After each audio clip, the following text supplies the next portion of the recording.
Yo, where are we at? We are at Western right now for Foco. We're gonna go to meet up A Boogie's team, and you know what's happening.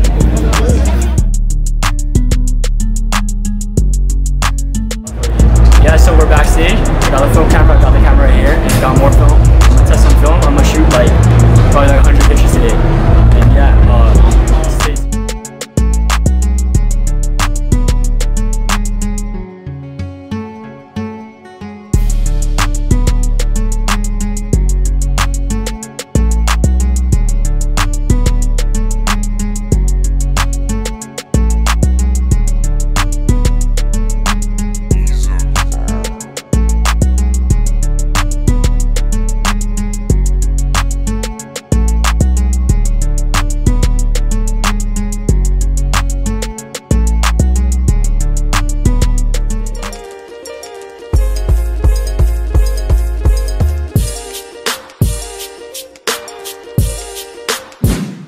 Hey guys, Steven here, back with another video. Hopefully you guys enjoyed that little recap I made of Purple Fest at Western University.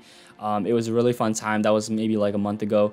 A lot of people were wondering how I got to meet A Boogie and Tyga and how I was able to get my stuff signed. So I got my print signed right here, and I got another one. It's in my closet, but I'm giving that one away to a family friend. I wanted to make this video because I know a lot of people probably would want to do the same things, you know, get stuff signed or their print signed or their art signed or their fan work or whatever. So for anyone, any artist out there who wants to do that, I'm gonna sort of explain how I got to do that.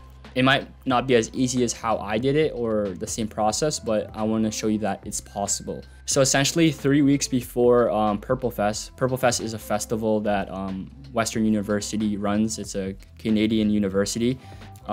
Initially they had A$AP Rocky, Tyga, and A Boogie, but A$AP Rocky, you know, couldn't get past the borders, you know, because his situation in Sweden. So last minute he was cut from the show. So that was sad because I live like 3 or 4 hours away from Western University. So it was really tough because we only figured out like maybe 10 hours before the show or something like that, because the show was in the morning.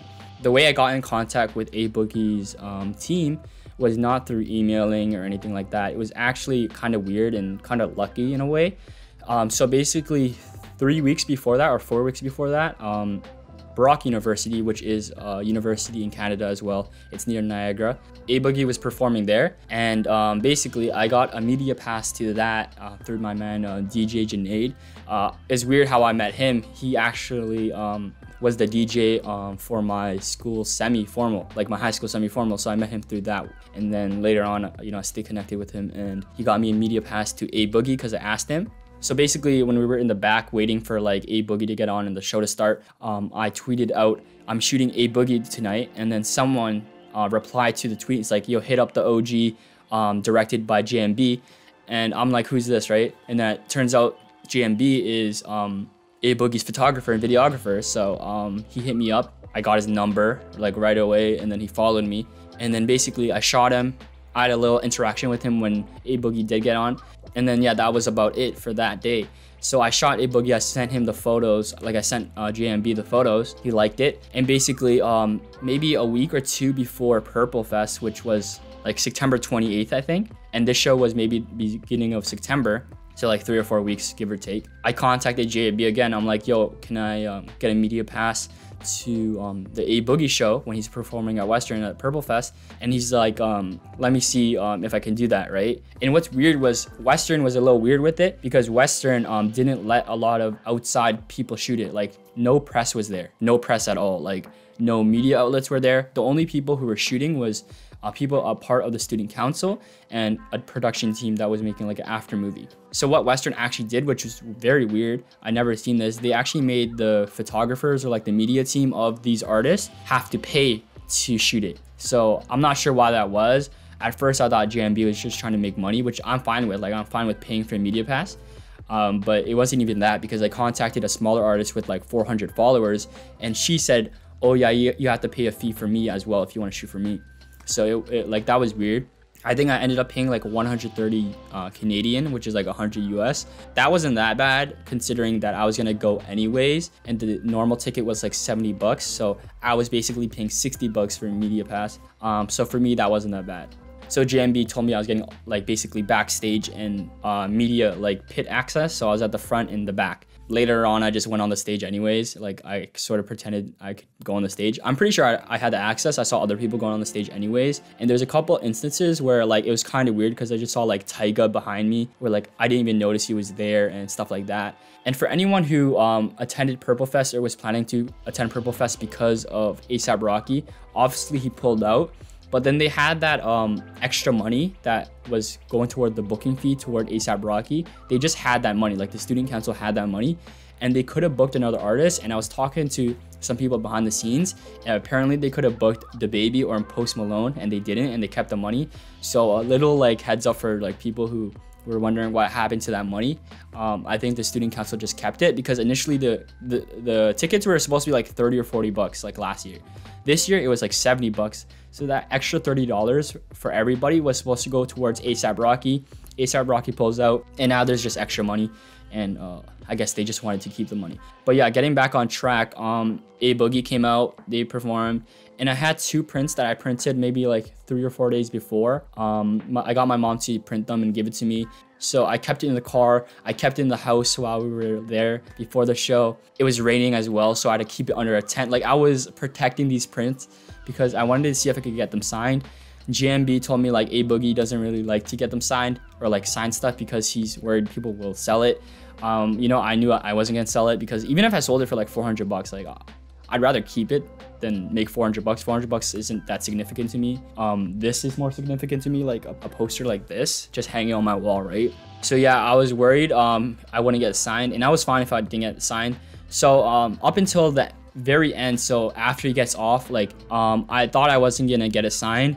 But basically what happened was he was taking pictures with people. So I was like, yo, I told my friend Thomas to record me. And I was like, yo, can you record me? I'm gonna ask him. And he was actually like the opposite of what I expected because he was like super nice about signing it. And yeah, it was a really dope experience. Later on, JMB posted my stuff on their labels page. I think Highbridge, the label, I think that's what it's called. So it was really dope experience. And you know, the one thing I've learned through this experience is photographers are probably the way in to getting to a lot of these shows. I used to email management and stuff like that, but photographers have maybe just the same amount of control over who shoots. A couple weeks ago, I was supposed to shoot Post Malone. It didn't fall through, but I did contact one of the opener's photographers and he got me in, but like the list didn't get updated in time, so I wasn't on the media list. But I was supposed to shoot Post Malone, and it was as easy as contacting a photographer or a videographer of one of the openers, and I could have shot Post Malone. It didn't go through, but same thing happened with Joey Badass. Like I got through that way. Today I'm shooting JPEG Mafia. I got that through their photographer. Same thing with 2 Chainz. So I'm gonna make a whole video on like the best ways to get into a show because I've slowly realized the best ways after reaching out so much. But yeah, basically that's it. It's as simple as me meeting a photographer at a show and then holding his contact until the next show, reaching out before the next show, can I shoot this? And then, yeah, and then I got my stuff signed. Then A Boogie ended up reposting it on his story and then posting it on his Instagram, like him signing it. So it was a really dope experience.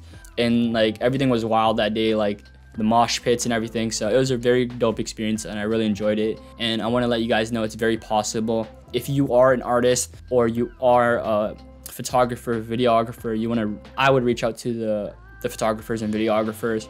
That's your way in. Most of the times they might just put you in the media pit and won't put you backstage, but for this particular instance, and a lot of instances like this where it's a festival or it's a university run event, it's very easy to get backstage compared to media access because the venues are so open and the universities aren't very strict on who they let in because they want as much content as they can get.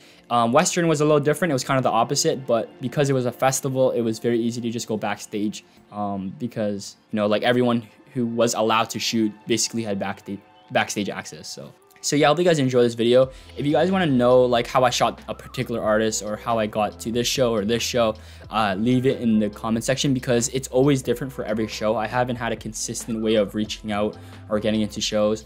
And yeah, my name is Steven and I'll see you in the next one.